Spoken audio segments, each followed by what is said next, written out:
जय हिंद दोस्तों, स्वागत है आपका आपके अपने YouTube चैनल पर। हम यहाँ पर देखेंगे क्लास 9th का हिंदी, जिसमें से हम देखेंगे चैप्टर 2 लासा की ओर। लासा की ओर यह एक तिब्बत का राजधानी है और उसी के बारे में लेखक ने लिखा है। चलिए इस कहानी को हम करते हैं कंटिन्यू। आ गए हैं इस वीडियो में तो देखते रहिए फ्री ऑनलाइन एकेडमी को। हम यहाँ पर आपके एक एक पॉइंट को दूर करने वाले हैं और इसमें हमने टोटल लगभग 60 से 70 क्वेश्चंस लिए हैं इस चैप्टर्स में, जो कि आपके एग्जाम के दृष्टि से बहुत ही ज़्यादा बेनिफिशियल होने वाला है। वीडियो में आ गए हैं तो छोड़ के मत जाइएगा। मैं आपको गारंटी देता हूँ कि इस चैप्टर से अगर क्वेश्चन आएंगे तो इससे बाहर नहीं जाएंगे। लासा की ओर यह एक महत्वपूर्ण चैप्टर है और यह एक रियल घटना है जिसको लेखक ने अपने कलम से पन्नों पे उतारा है। यहाँ पर लेखक है राहुल संस्कृत्यान। ओके, यहाँ पर लेखक का ये मूल नाम नहीं है, ये असली नाम नहीं है, ये इसका नाम बाद में पड़ा है। तो मूल नाम क्या होगा हम आगे जानेंगे। तो सबसे पहले राहुल संस्कृत्यान ने लासा की ओर लिखा है। तो पहला क्वेश्चन आपका यही बन जाता है कि लासा की ओर कविता के लेखक कौन है। तो ये है राहुल संस्कृत्यान। ओके, राहुल संस्कृत्यान का जन्म कब होता है? 1893 में। और जन्म स्थान जो है वो ननिहाल गांव, पंधा, जिला आजमगढ़। ननिहाल गांव में, पंधा में, और जिला कहाँ है? आजमगढ़।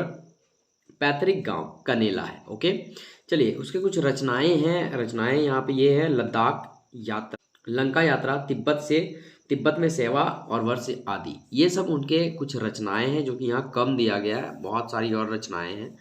मृत्यु हो जाता है उसका 1993 में और मूल नाम जो होता है, असली नाम होता है वो केदार पांडे होता है। तो आप याद रखेंगे लासा की ओर लेखक कौन है? राहुल संस्कृत्यान। जन्म कब हुआ? 1893। मृत्यु कब हुआ? 1963। और मूल नाम यानी कि असली नाम क्या है? केदार पांडे। इस कहानी का टॉपिक क्या है, कहानी का सार क्या है, हम एक नज़र में जान लेते हैं। वैसे हम यहाँ पर ओनली ऑब्जेक्टिव क्वेश्चंस करने वाले हैं जो आपके एग्जाम की दृष्टि से बहुत ही ज़्यादा। पाठ का परिचय, लासा की ओर पाठ यानी कि यात्रा वृत्तांत, यात्रा के बारे में बताया गया है। राहुल संस्कृत्यान जी की प्रथम तिब्बत यात्रा से लिया गया है। मतलब राहुल जो संस्कृत्यान हैं उनकी प्रथम यात्रा है जो कि तिब्बत में उन्होंने किया है। या नेपाल और चाइना के बीच का एक स्थान है जिसे हम तिब्बत कहते हैं। और लासा जो यहाँ पे बात हो रहा है ये तिब्बत की राजधानी है। पूछा जाएगा क्वेश्चन कि लासा क्या है तिब्बत की, तो ये राजधानी है। यात्रा वृत्तांत से लिया गया है। लेखक सन 1929 और 30 ईस्वी में नेपाल के रास्ते तिब्बत की यात्रा पर गए थे। 1929 और 30 ईस्वी के बीच लेखक राहुल संस्कृत्यान यानी कि केदार पांडे ये तिब्बत की यात्रा पे जाते हैं। उन्हीं के दौरान जो भी घटना घटती है उनको अपने कलम से पन्नों पे उतारते हैं और यह एक कविता बन जाता है। उस समय भारतीयों की तिब्बत यात्रा की अनुमति नहीं थी। जितने भी भारतीय थे उन्हें तिब्बत की यात्रा करने की अनुमति बिल्कुल भी नहीं थी। आप तिब्बत की यात्रा नहीं कर सकते हैं। इसलिए उन्होंने यह यात्रा एक भिखमंगे के वेश में की थी। देखिए भारतीयों को ना तिब्बत जाने की अनुमति नहीं थी, यात्रा नहीं कर सकते थे। और जो राहुल संस्कृत्यान है वो हमारे भारतीय मूल के निवासी थे। तो उन्होंने क्या सोचा कि एक काम करते हैं, भिखमंगे का वेश धारण कर लेते हैं और उस वेश में हम यात्रा करेंगे। इसमें तिब्बत की राजधानी लासा की ओर जाने वाले दुर्गम रास्तों का वर्णन किया गया है। मतलब यहाँ पे साफ साफ लिख दिया है तिब्बत की राजधानी लासा की ओर जाने वाले दुर्गम रास्तों का वर्णन किया गया है। इस यात्रा वृत्तांत से हमें तत्कालीन तिब्बती समाज के बारे में भी जानकारी मिलती है। हालांकि यह पाठ का एक छोटा सा हिस्सा है, यह पूरा कहानी नहीं बताता है। पूरा कहानी को समझने के लिए, जानने के लिए मैं आपको प्रेफर करूंगा कि एक बार बुक को रीडिंग कर ले। बस रीडिंग करना है, आपको कुछ भी याद नहीं करना है। तो इसके जितने भी एमसीक्यू ऑब्जेक्टिव्स आपको मिलेंगे वो बहुत ही बेहतरीन तरीके से आपको समझ में आने वाले हैं।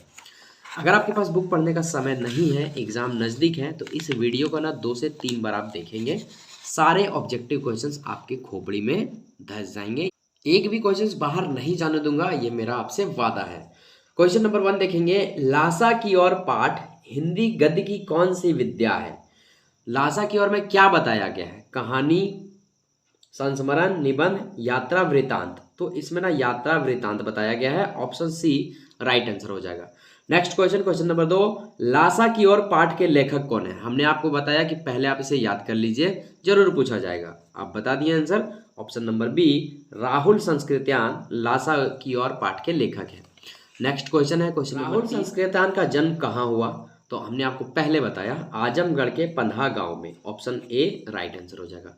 Next question, question number 4, Rahul Sankrityayan ji ने कौन सा शास्त्र लिखा है? नागरिक शास्त्र, समाज शास्त्र, मानव शास्त्र या फिर घुमक्कड़ शास्त्र? तो ये इसका आंसर राइट हो जाएगा घुमक्कड़ शास्त्र। नेक्स्ट क्वेश्चन, राहुल संस्कृत्यान जी ने कौन सा धर्म अपनाया? तो इन्होंने बौद्ध धर्म अपनाया। जब भी आप बुक को पढ़ेंगे ना तो सारा कुछ एक्सप्लेन किया हुआ है कि इन्होंने कौन सा धर्म अपनाया, कहाँ गए, किससे मिले, इसके मित्र का नाम क्या था, सब कुछ आपको बुक में मिल जाएगा। हमने जैसा कि आपको कहा बुक पढ़ने का समय नहीं है तो वीडियो को 3 बार देखेंगे या फिर 2 बार जरूर देखेंगे। एयरफोन डालिए कान में, शांत जगह पे बैठिए जाकर के और चुपचाप वीडियो के ऊपर फोकस कीजिए, सारे क्वेश्चंस आपके याद हो जाएंगे। नेक्स्ट क्वेश्चन, राहुल संस्कृत्यान जी की मृत्यु कब हुई? तो 1963 में, option number C right answer हो जाएगा। नेक्स्ट क्वेश्चन नंबर 7, कुची कुची का क्या अर्थ है? तो कुची कुची का अर्थ होता है दया। यह तिब्बती भाषा है। कुची कुची का मतलब दया करो है प्रभु, दया करो है मेरा बालिक, मुझ पर दया करो। नेक्स्ट क्वेश्चन, लेखक एवं उसके मित्र किस वेश में यात्रा कर रहे थे?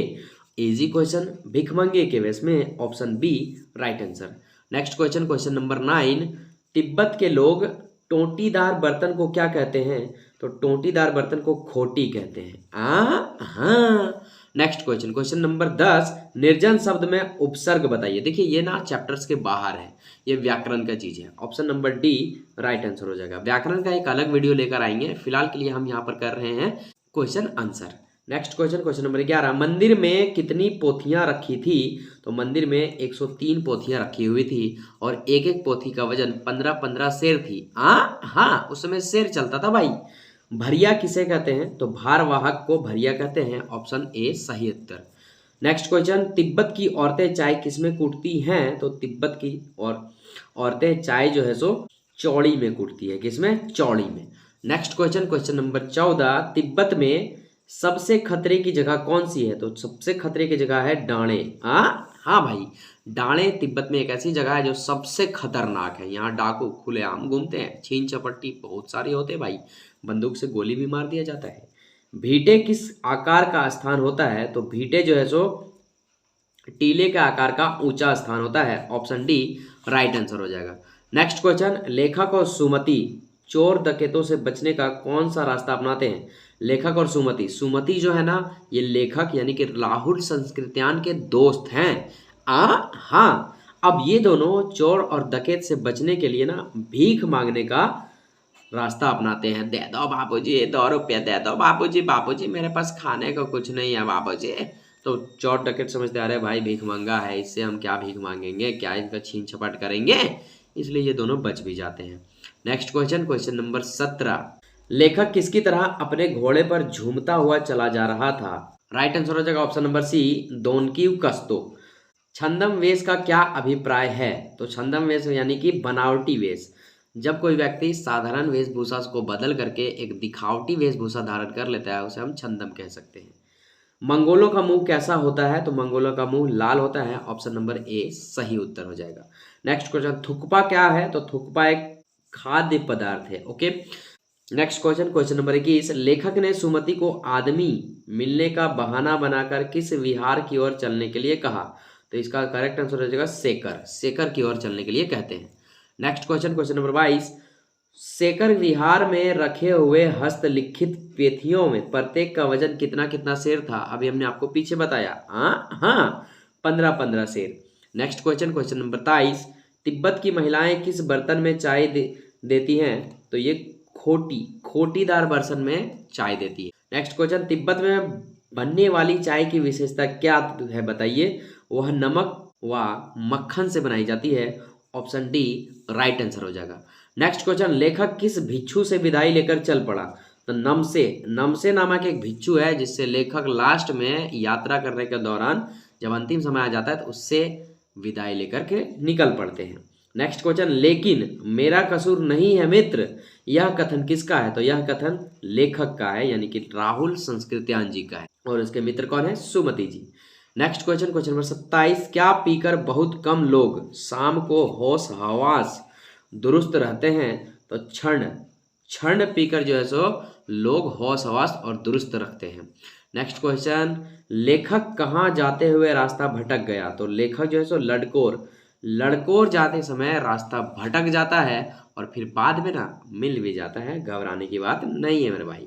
नेक्स्ट क्वेश्चन, तिब्बत की जमीनों पर किनका आधिपत्य था? तो जागीरदारों का आधिपत्य होता है तिब्बत की जमीनों। हम यहाँ पर ना टोटल 60 से 70 क्वेश्चन करने वाले हैं एक एक चैप्टर से, तो सवाल ही पैदा नहीं होता है कि क्वेश्चंस बाहर से आएंगे।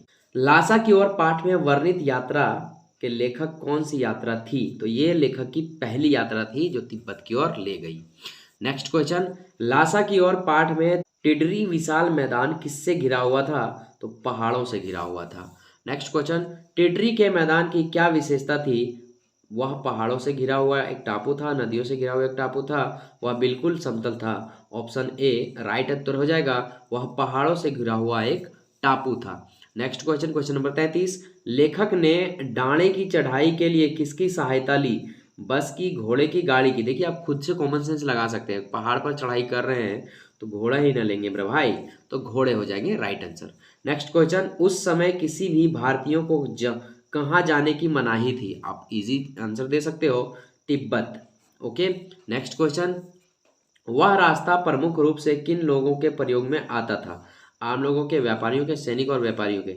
तो यह जो रास्ता है यह सैनिक और व्यापारियों के लिए था, अन्य किसी के लिए नहीं था। नेक्स्ट क्वेश्चन, सुमति कौन था? लासा की यात्रा में लेखक का साथी, मंगोलो भिक्षु, एक पुरोहित, उपयुक्त सभी? तो देखिए लासा की यात्रा में लेखक का साथी तो था ही, मंगोलो भिक्षु भी था और एक पुरोहित भी था।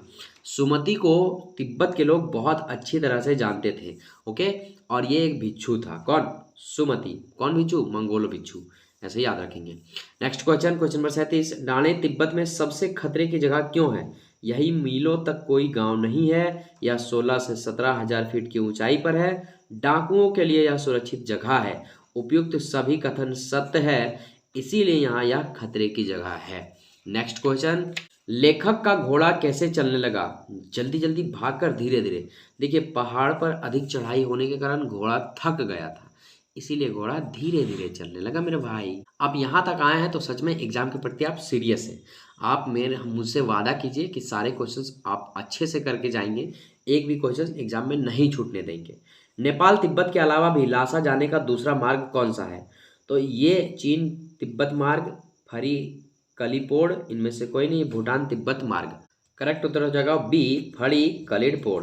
नेक्स्ट क्वेश्चन, शेखर विहार की खेती के मुखिया कौन थे? सुमति, मंगोल, नमसे, या फिर इनमें से कोई नहीं?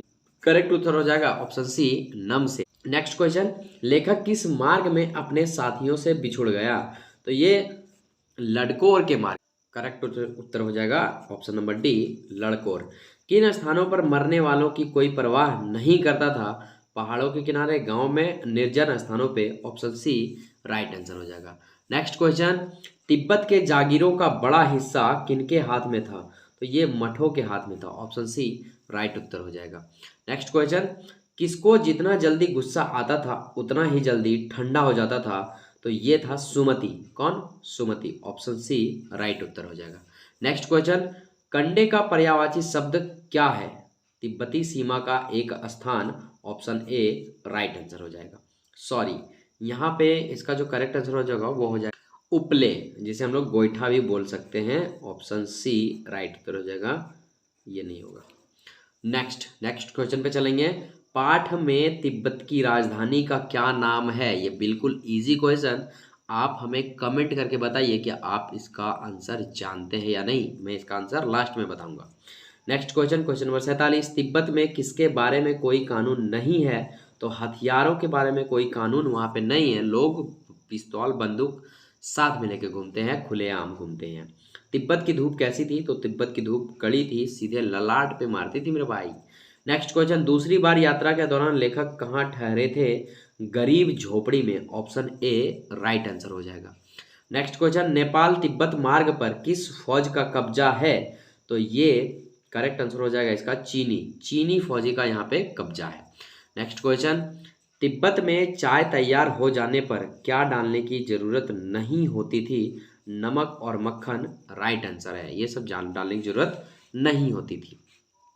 दुर्ग के एक भाग में किसने अपना बसेरा बना लिया है? करेक्ट आंसर हो जाएगा ऑप्शन डी, किसानों ने। नेक्स्ट क्वेश्चन, इस पाठ में वर्णित यात्रा लेखक ने कब की है? 1929 से लेकर 1930 के बीच। क्वेश्चन 54 में चलेंगे। राहुल जी द्वारा रचित पुस्तकों की संख्या कितनी है?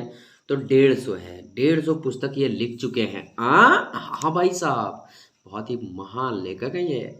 नेक्स्ट, टिटरी के विशाल मैदान में दूर एक छोटी सी पहाड़ी मैदान के भीतर दिखाई देती है। उस पहाड़ी का क्या नाम है?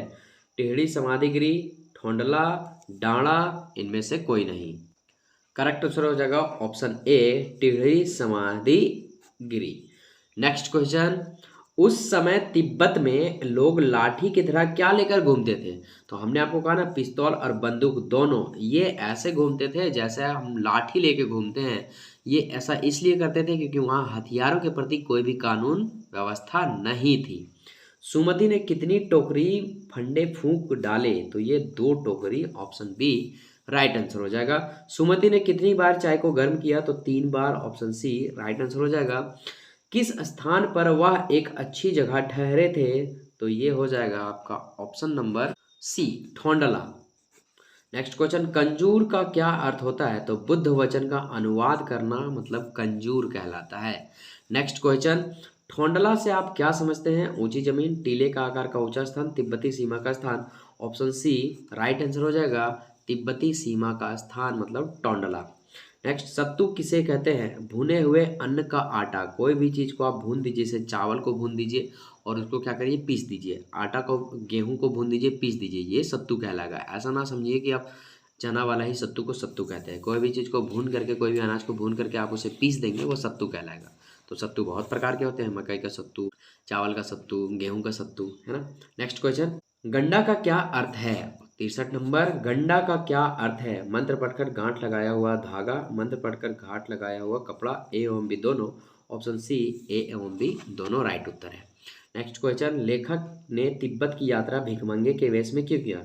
चोरी ना हो, पैसा कम लगे, उस समय भारतीयों को तिब्बत यात्रा की अनुमति नहीं थी इसीलिए, ऑप्शन सी राइट उत्तर हो जाएगा। 2-4 और क्वेश्चन बचे हैं हमारे पास। डाणे की ऊंचाई कितनी है? तो 16 से 17,000 फीट डाणे की ऊंचाई, ये इसीलिए यह खतरनाक जगह है। नेक्स्ट क्वेश्चन, परित्यक्त का क्या अर्थ है? जिसे छोड़ दिया गया हो, ऑप्शन ए राइट उत्तर हो जाएगा। नेक्स्ट क्वेश्चन, विकट शब्द का क्या अर्थ है? आसान, सरल, भयानक। आप खुद से इसे आंसर लगा सकते थे, भयानक। नेक्स्ट क्वेश्चन, इनमें से कौन श्वेत का पर्यायवाची नहीं है? देखिए ये एक अलग टॉपिक है, ठीक है, नहीं आता तो घबराना नहीं है, लेकिन जिसको आता है ना कमेंट कर सकते हैं। तो उजला, सफ़ेद और उज्जवल मतलब बहुत सादा ही होता है, श्वेत ही होता है, ऑप्शन सी श्याम करेक्ट आंसर हो जाएगा। वह किस प्रकार का शब्द है? यानी कि वह जो है यह सर्वनाम है, ऑप्शन बी राइट उत्तर हो जाएगा। नेक्स्ट और लास्ट क्वेश्चन, क्वेश्चन नंबर 70, सुस्त का पर्यायवाची इनमें से कौन सा नहीं है? आलसी सुस्ती है, निद्रालु सुस्ती है, शिथिल सुस्ती है, परिश्रमी इसका उल्टा है, पर्यायवाची है, सॉरी नहीं है ना, क्योंकि ये पर्यायवाची, ये इसका उल्टा है, इसलिए करेक्ट आंसर यही हो जाएगा। तो कुछ खट्टे कुछ मीठे सवालों के साथ हमने 70 क्वेश्चन पूरे कर लिए हैं। आई होप कि यह पूरा वीडियो को आप इन्जॉय किए होंगे और आपको बेनिफिशियल लगा होगा। चलिए, आप कुछ क्वेश्चंस को छोड़े हैं जो आपको कमेंट में देने के लिए बोले हैं, आइए देखते हैं उसका आंसर आप सही दिए हैं कि गलत। 46 नंबर क्वेश्चन का जो करेक्ट आंसर हो जाएगा वो हो जाएगा लासा। पाठ में तिब्बत की राजधानी लासा। चलिए, जितनों का आंसर आया है वह सही है बिल्कुल। मिलते हैं आपसे तीसरे चैप्टर्स पे, तब तक के लिए जय हिंद, जय भारत।